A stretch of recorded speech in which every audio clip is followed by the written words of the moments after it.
Bismillahirrahmanirrahim. Assalamualaikum warahmatullahi wabarakatuh. Perkenalkan dok, saya Hafsa Azahra, mahasiswi program studi profesi dokter yang sedang menjalani rotasi di Departemen Ilmu Penyakit Dalam.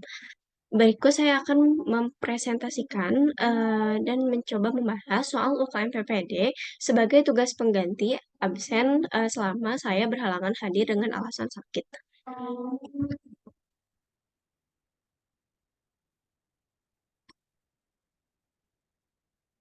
Untuk soal yang pertama, saya akan terlebih dahulu membacakan dari skenario kasus. Yang pertama, seorang perempuan berusia 40 tahun datang ke dokter praktek umum dengan keluhan nyeri ulu hati, disertai mual dan keringat dingin. Pada pemeriksaan fisik ditemukan tekanan darah 130 per 90 mm raksa, dengan kecepatan pernafasan 20 kali per menit, berat badan 80 kg, tinggi badan sama dengan 155 cm. Kemudian pada pemeriksaan EKG ditemukan adanya ST elevasi pada lid 2, 3, dan AVF sebesar 5 mm. Apakah diagnosis yang paling sesuai? Sebelumnya, saya akan terlebih dahulu menggarisbawahi beberapa hal yang penting. Yang pertama, keluhan utama pasien datang ke dokter praktik umum adalah nyeri ulu hati, di mana terdapat beberapa diagnosis banding untuk nyeri ulu hati dapat di datang dari keluhan ataupun gejala kardiak ataupun non kardiak di luar jantung. Kemudian nyeri ulu hati ini disertai mual dan keringat dingin, di mana pasien memiliki faktor resiko tekanan darah tinggi yaitu 130 per 90, di mana untuk tekanan diastoliknya sudah termasuk ke dalam kriteria hipertensi. Kemudian pasien juga memiliki faktor resiko obesitas dan pada pemeriksaan EKG ditemukan adanya ST elevasi. Untuk diagnosis hal tersebut, saya akan terlebih dahulu menjelaskan mengenai gejala-gejala yang sudah disebutkan tadi. Di mana gejala tadi merupakan gejala dari angina tipikal, di mana angina tipikal ini merupakan sekumpulan gejala di mana adanya karakteristik tertekan berat di daerah retrosternal atau tadi katakan ulu hati yang dapat menjalar ke lengan kiri, leher, area interskapuler, bahu ataupun epigastrium, kemudian berlangsung intermiten ataupun persisten lebih dari 20 menit. Sering disertai diaforesis, mual muntah, nyeri abdominal, sesak napas, dan sinkop.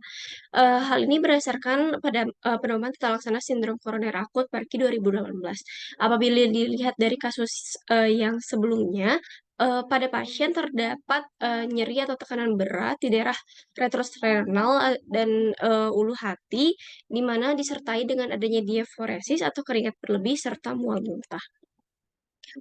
Untuk saya akan menegakkan diagnosis sebagai akut coronary syndrome karena angina tipikal ini merupakan gejala dari akut coronary syndrome atau sindrom koroner akut, di mana sindrom koroner akut ini didefinisikan sebagai eh, terminologi payung untuk situasi saat darah yang disuplai ke otot jantung ini tiba-tiba tersumbat.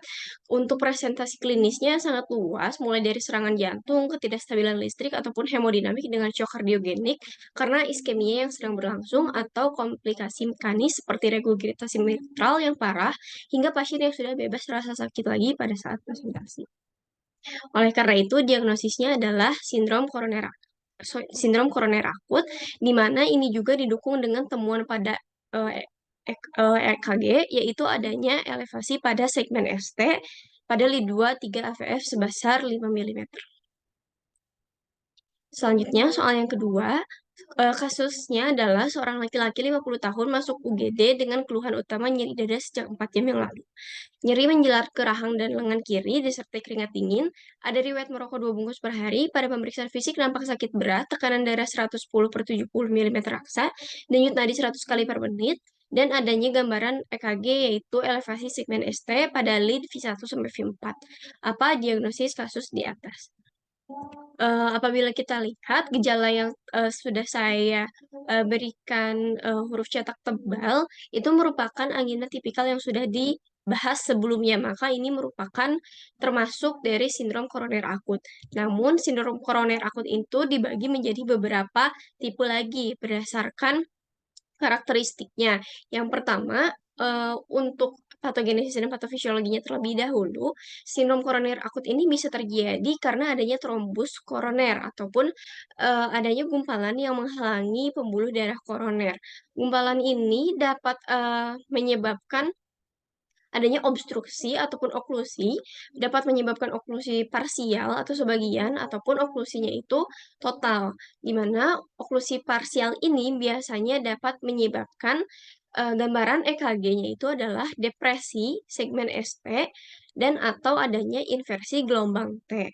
Apabila dilihat dari hasil pemeriksaan laboratorium, dapat dibedakan adanya unstable angina pectoris atau angina pectoris, tidak stabil dengan adanya, non-ST segment elevation myocardial infarction atau NSTMI, di mana yang membedakannya adalah dari serum biomarker, dari, eee, protein jantung ataupun, seperti, troponin.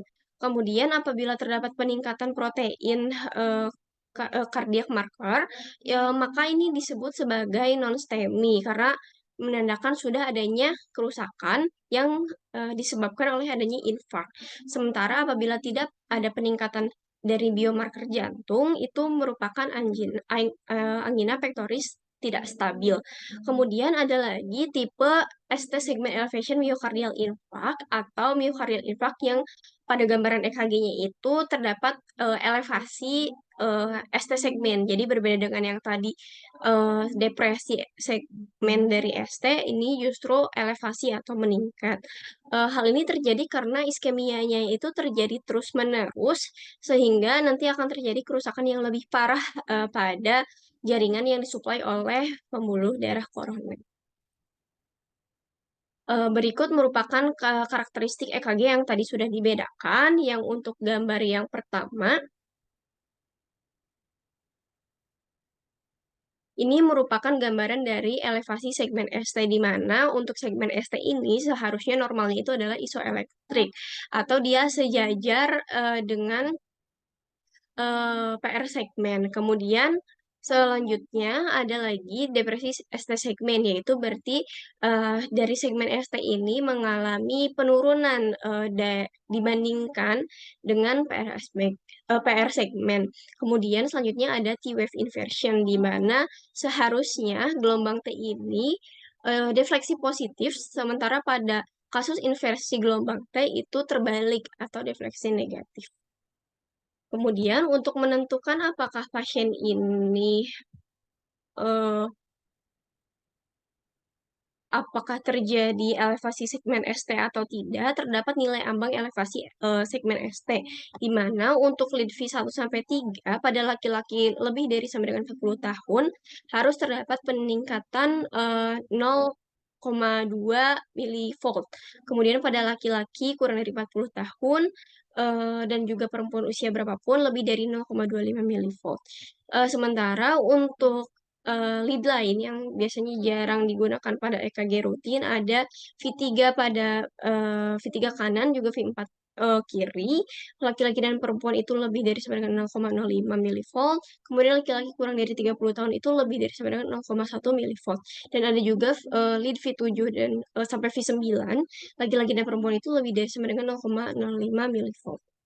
Kemudian, pada kasus tadi terdapat, bagian yang harus juga ditekankan, yaitu ada faktor risiko, di mana ini dapat juga mendukung dari, diagnosis yang akan ditegakkan, di mana diagnosis sindrom koroner akut ini akan menjadi lebih kuat jika keluhan tersebut ditemukan pada pasien dengan karakteristik sebagai berikut. Yang pertama pria, kemudian diketahui mempunyai penyakit aterosklerosis non-koroner atau penyakit arteri perifer atau karotis.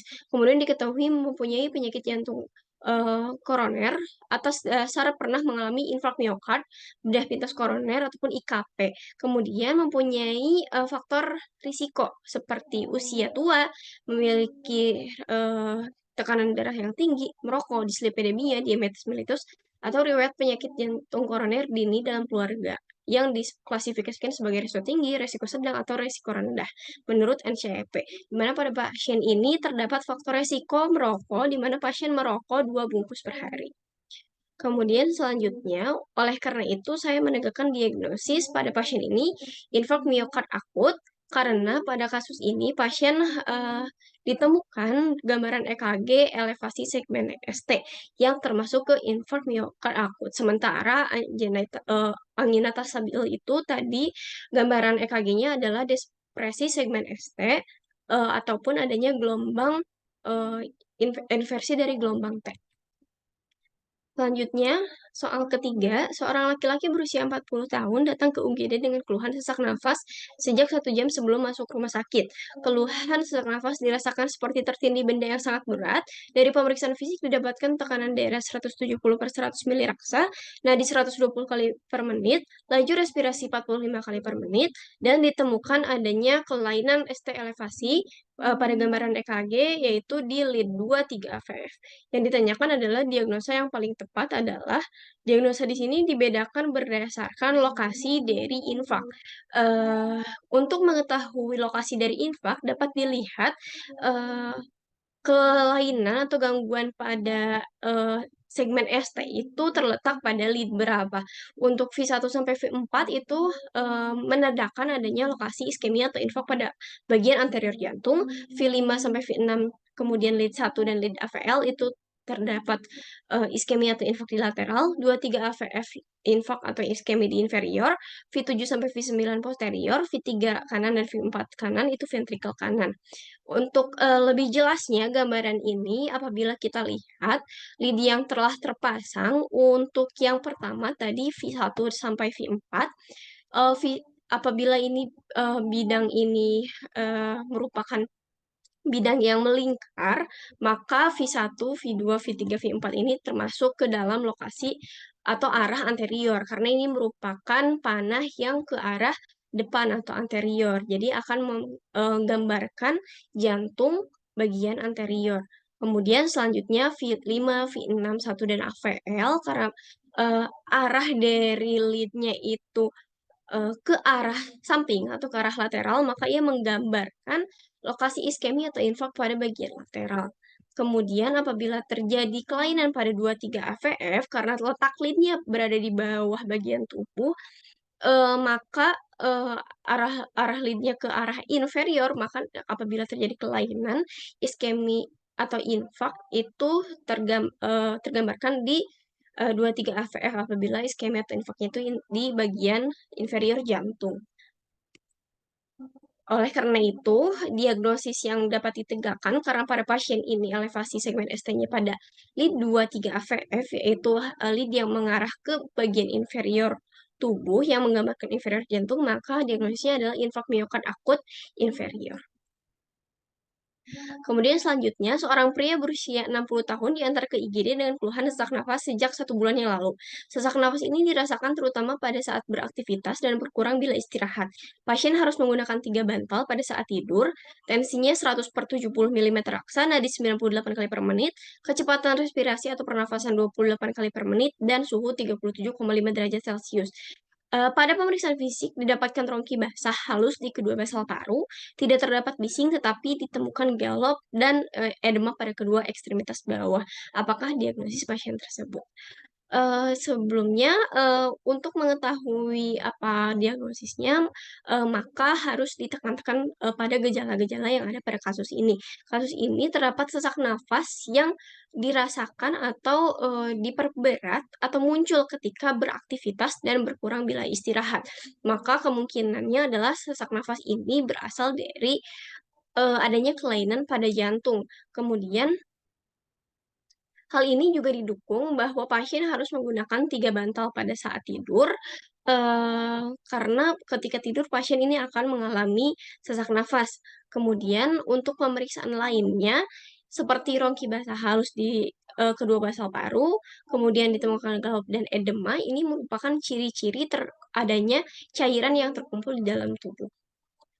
Saya akan menjelaskan dari definisi gagal jantung, di mana gagal jantung ini didefinisikan sebagai abnormalitas dari struktur jantung atau fungsi yang menyebabkan kegagalan dari jantung untuk mendistribusikan oksigen ke seluruh tubuh berdasarkan pedoman tata laksana gagal jantung Perki 2020. Kemudian untuk gagal jantung ini Terdapat kumpulan gejala klinis pasien dengan tampilan sesak nafas saat istirahat atau aktivitas, kelelahan, edema tungkai, di mana ini sudah termasuk, pada gejala yang muncul pada, pasien pada kasus yang telah dibacakan sebelumnya. Kemudian ada tanda khas gagal jantung, takikardia, takipne, rongki paru, efusi pleura, peningkatan tekanan vena jugularis, edema perifer, hepatomegali. Pada pasien ini terdapat rongki paru dan juga, edema perifer. Kemudian juga terdapat, takipne di mana kecepatan pernafasannya itu sampai 28 kali per menit. Kemudian ada tanda objektif gangguan struktur atau fungsional jantung saat istirahat, ada kardiomegali, suara jantung 3, murmur jantung, abnormalitas dalam gambaran EKG, eee ekokardiografi, kenaikan konsentrasi peptida natriuretik. Pada pasien ini terdapat kelainan adanya suara jantung tambahan, yaitu suara gal.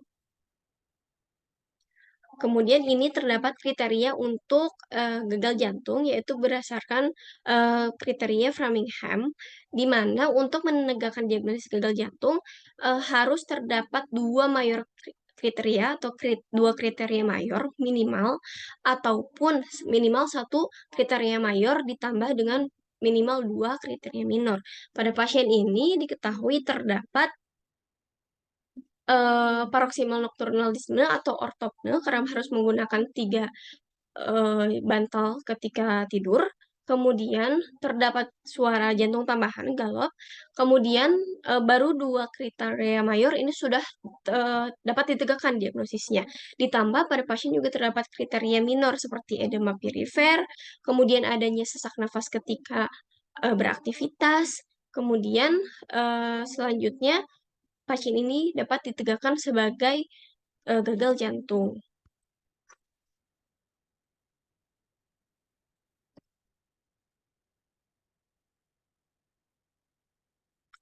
Kemudian, gagal jantung yang seperti apa, pasien pada kasus ini, pasien termasuk ke dalam gagal jantung kongestif. Kenapa? Karena terdapat tanda-tanda adanya, eee, akumulasi cairan atau kongesti, di mana seperti terjadinya adanya ortopne atau eee, nocturnalisme, paroksimal nocturnalisme, kemudian adanya edema perifer atau adanya pembengkakan pada, daerah tungkai kaki tadi. Kemudian selanjutnya, eee, pasien ini, didiagnosis sebagai gagal jantung kongestif. Kemudian yang, soal kelima ada, skenario kasus Ibu Julaiha, 55 tahun datang ke IGD dengan keluhan sesak nafas sejak 3 bulan yang lalu. Sesak nafas bahkan dirasakan saat aktivitas ringan. Pasien juga tidur dengan 2 sampai 3 bantal dan sering terbangun karena sesak pada malam hari. Kemudian pasien memiliki riwayat hipertensi tidak terkontrol sejak 5 tahun yang lalu. Kemudian pada pemeriksaan didapatkan tekanan darah 150/110 miliraksa, kemudian, nadi 88 kali per menit dan kecepatan pernafasan 28 kali per menit, suhu afebris atau tidak demam, JVP meningkat, adanya pitting edema, hepatojugular reflux, positif, kemudian ada rongki basal halus pada basal kedua paru. Klasifikasi kondisi pasien berdasarkan acuan NYH adalah, eee saya akan menjelaskan mengenai klasifikasi dari, gagal jantung. Jadi klasifikasi gagal jantung itu terdapat 2 klasifikasi. Klasifikasinya dapat dilihat dari struktural jantung, kelainan struktural jantung, ataupun berdasarkan kapasitas fungsional. Untuk berdasarkan kelainan struktural jantung, ini merupakan klasifikasi yang dibuat oleh, American Heart Association. Sementara untuk berdasarkan kapasitas, fungsional ini berdasarkan klasifikasi yang dibuat oleh New York Heart Association. Kemudian untuk, kelainan struktural jantung dibagi menjadi 4, ada stadium A, B, C, dan D. Untuk stadium A ini memiliki risiko tinggi untuk berkembang menjadi gagal jantung, tapi belum mengalami gagal jantung. Tidak terdapat gangguan struktural ataupun fungsional jantung dan juga tidak memiliki tanda ataupun gejala yang terlihat. Resiko gagal jantung yang dimaksud pada stadium A ini, pasien memiliki hipertensi atau penyakit jantung koroner, atau diabetes atau obesitas, atau paparan terhadap agen kardiotoksik, atau terdapat riwayat keluarga ataupun genetik kardiomiopati. Apabila faktor resiko tersebut, maka pasien termasuk ke dalam stadium A. Kemudian stadium B telah terbentuk kelainan pada struktur jantung yang berhubungan dengan perkembangan gagal jantung, tapi belum muncul tanda ataupun gejala atau disebut sebagai asimptomatik. Biasanya dapat terlihat dari pemeriksaan rutin karena pasien belum menunjukkan gejala. Kemudian ada stadium C, di mana gagal jantung ini sudah masuk ke tahap simptomatik atau memunculkan tanda gejala dan berhubungan dengan penyakit struktural jantung yang sudah ada atau mendasari. Jadi terdapat dua, yaitu kelainan struktur dan juga sudah muncul gejala. Dan ada stadium D, di mana penyakit jantung struktural atau sudah terdapat kelainan struktur lanjutan serta gejala gagal jantungnya ini yang sangat bermakna, bahkan muncul saat istirahat walaupun sudah mendapat terapi farmakologi maksimal. Bahkan pasiennya beresiko untuk mengalami hospitalisasi berulang. Kemudian berdasarkan kapasitas fungsional atau dari NYHA yang ditanyakan pada soal, ada 4 klasifikasi juga, yaitu kelas 1, kelas 2, kelas 3, kelas 4, di mana kelas 1 ini tidak ada batasan aktivitas fisik. Aktivitas fisik sehari-hari tidak menimbulkan kelelahan, berdebar, ataupun sesak nafas. Kemudian kelas 2 terdapat batasan aktivitas ringan, di mana tidak terdapat keluhan saat istirahat, namun aktivitas fisik sehari-hari itu bisa menimbulkan kelelahan, berdebar, atau sesak nafas. Kelas ketiga itu terdapat batasan aktivitas yang bermakna, tidak terdapat keluhan saat istirahat, tapi aktivitas ringan yang di bawah aktivitas fisik sehari-hari dapat menyebabkan atau memicu kelelahan, berdebar, ataupun sesak nafas. Kelas 4 itu bahkan tidak dapat melakukan aktivitas fisik tanpa keluhan. Artinya, saat istirahat pun ia mengalami gejala kelelahan, berdebar, ataupun sesak nafas, dan keluhan ini akan meningkat saat melakukan aktivitas.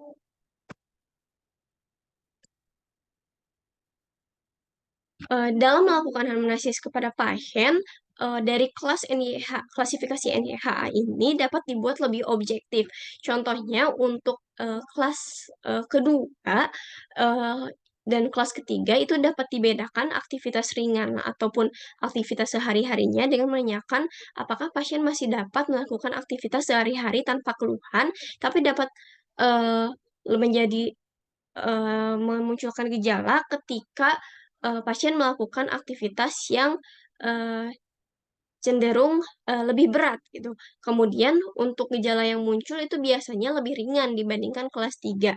Kemudian, yang dapat diperlihatkan contoh aktivitas sehari-harinya adalah seperti menaiki tangga ataupun melakukan pekerjaan sehari-hari.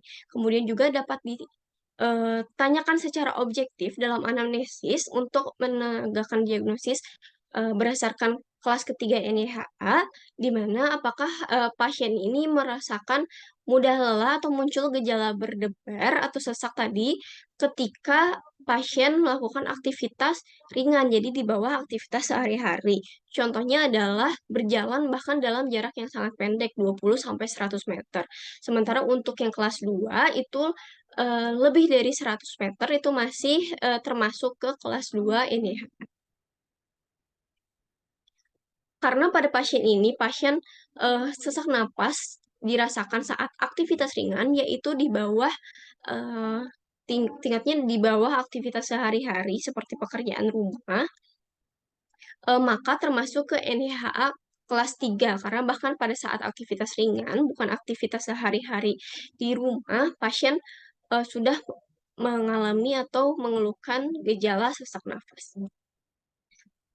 Soal ke-6, seorang laki-laki berusia 60 tahun diantar ke UGD rumah sakit dengan keluhan sesak sejak 1 minggu walaupun sedang istirahat. Sejak 3 bulan yang lalu, pasien sesak bila beraktivitas, tapi 1 minggu terakhir ini menjadi lebih buruk. Meskipun istirahat, pasien mengeluhkan sesak. Kemudian pasien memiliki riwayat hipertensi sejak 10 tahun. Di pemeriksaan fisik, tekanan darahnya itu 160/90 mili raksa yang sudah termasuk hipertensi, pembesaran jantung, dan edema tungkai positif. Kemudian pada pemeriksaan radiologis terdapat, kardiomegali dan edema paru.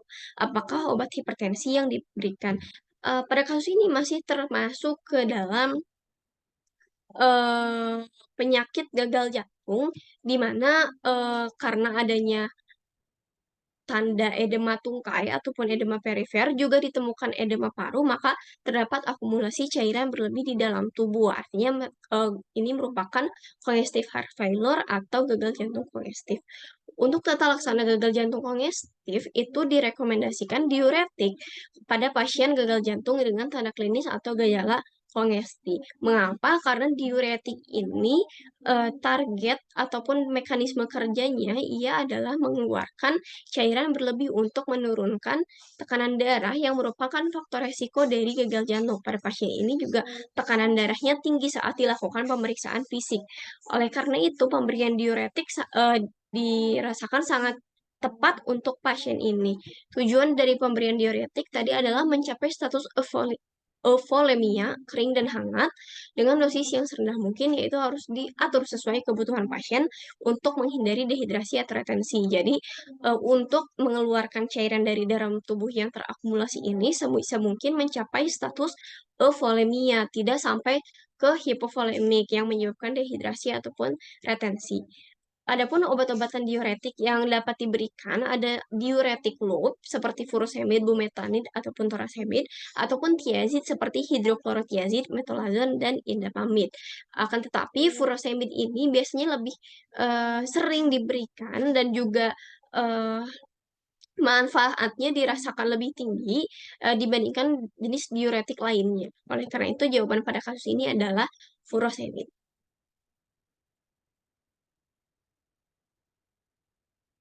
Sekian untuk pembahasan soal UKM PPD dari saya. Mohon maaf apabila masih terdapat banyak kesalahan dan kekurangan. Terima kasih banyak. Wassalamualaikum warahmatullahi wabarakatuh.